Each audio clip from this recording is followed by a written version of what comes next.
Díobh a carja, is mis Dougal. Is co figach educus agus figach technolachta me don gumming Gaelic Knoxville. Tommy McConney in Knoxwalia, munin me an bunan Gaeliga le trí bliana.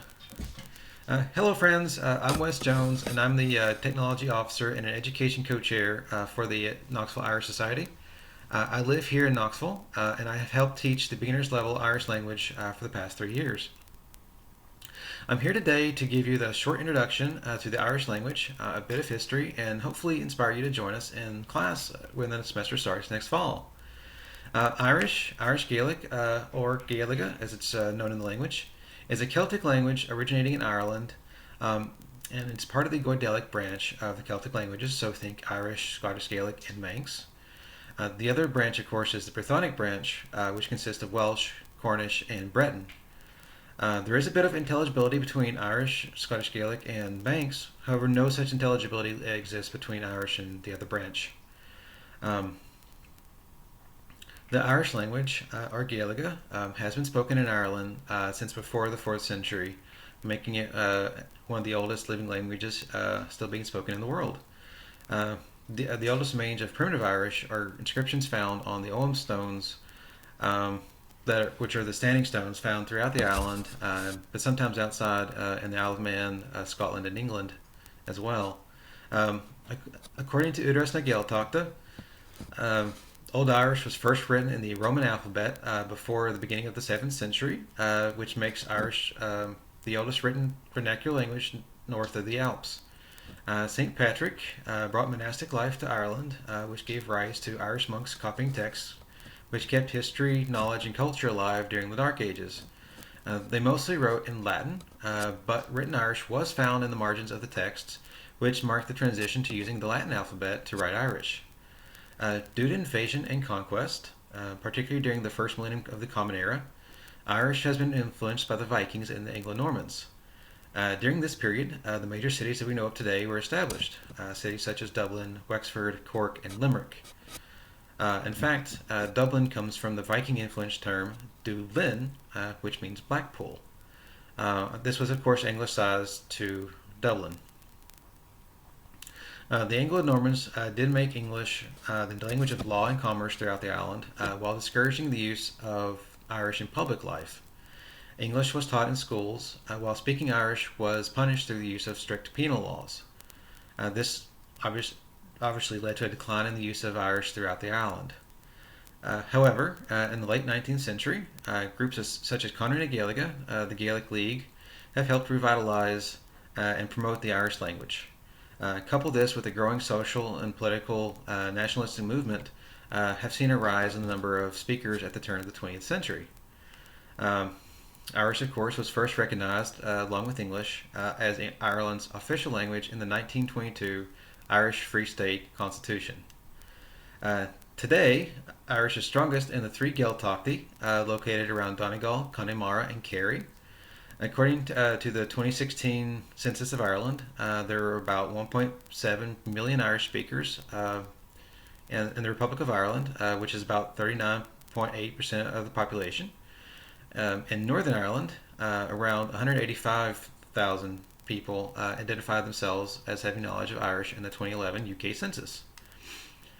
As a result of migration to North America in the 1800s by Irish people, there now exists a number of Irish-speaking communities in the United States and Canada. The U.S. Census Bureau estimates that 20,590 residents speak Irish, in fact. The Knoxville Irish Society would love to contribute to that number.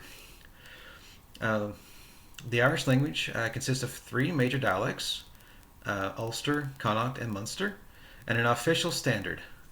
Ulster is largely used around Donegal in the northern part of the island.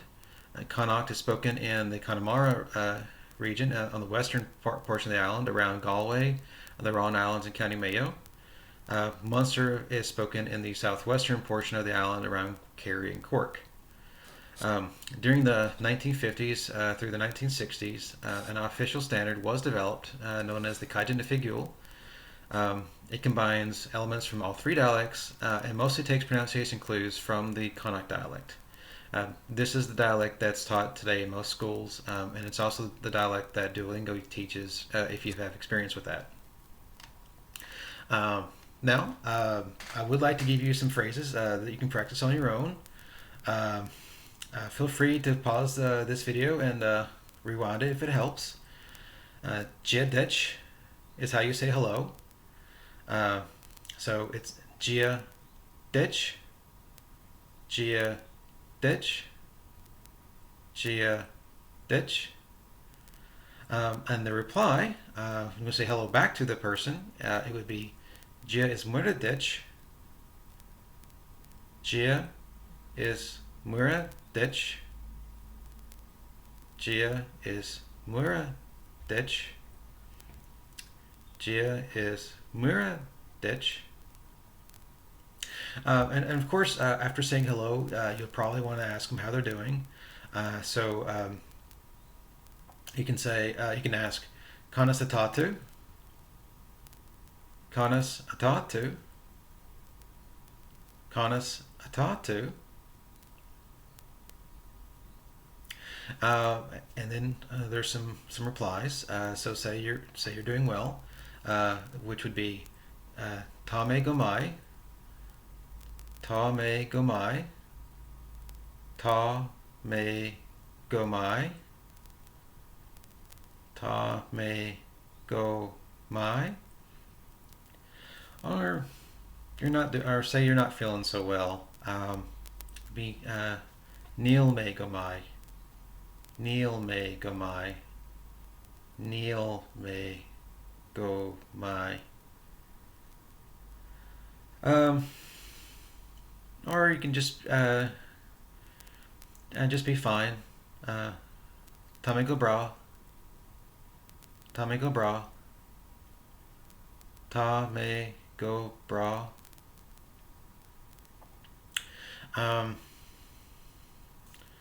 Of course, I would be amiss if I didn't teach you how to say please and thank you. So please would be le do ho, le do ho, le do ho. Thank you would be goro mai agat, goro mai agat, goro mai agat.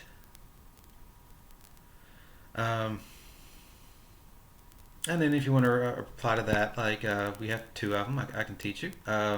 First one will be don't mention it. Na haber e. Na haber e. Na haber e. And the other one would be no problem. Fiber b. Fiber b. Fiber b.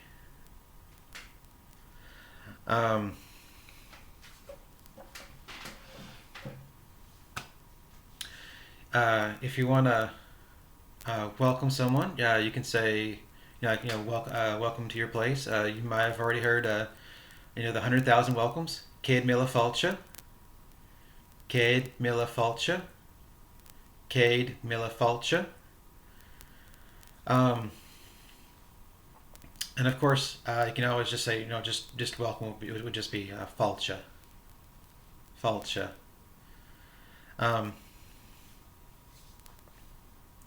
Another one good one to know for like cheers, and clinking glasses together at a gathering or whatnot, or a toast. You can say slancha. Slancha.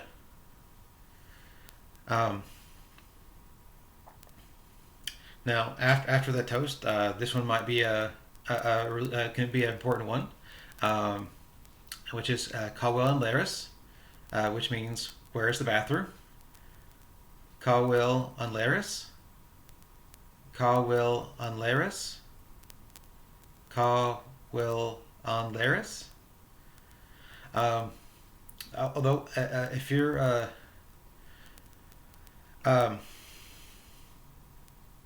then finally, if you're just if you want to say goodbye, you can do a simple slan, slan, or you can say bye for now, slan go foil, slan go foil. Slán go foil. Um, this fortunately concludes my presentation. Thank you all for watching. If you haven't seen the other videos that the Knoxville Society are presenting, I highly recommend doing so. We have been doing some video presentations. We've been posting on our Facebook page for our second Saturdays. And we are making at least a couple videos for the Knox Shamrock Fest here today. So I would definitely recommend checking those out. If you're interested in joining the class, we'll definitely go over a lot more than this. We'll make announcements sometime when it gets closer to towards August. We're trying to mimic the same class time as the schools around here, so our classes will start mid to late August. And of course, we'll make announcements on our mailing list, our Facebook page, and our website. So definitely stay tuned. If you haven't, if you're not a member of Knoxville Irish Society, I would recommend doing so. That way, you can join our mailing list and get notified of anything that comes around. If you'd like to join, you can go to www.knoxvilleirish.com/join.html. I'll try to put a link where we can to make it available. And thank you again for watching my video. Thank you for your interest in the Irish language, and I hope to see you in class or through other functions that we do with the Irish Society. Gora Magat, agus Slán go foil.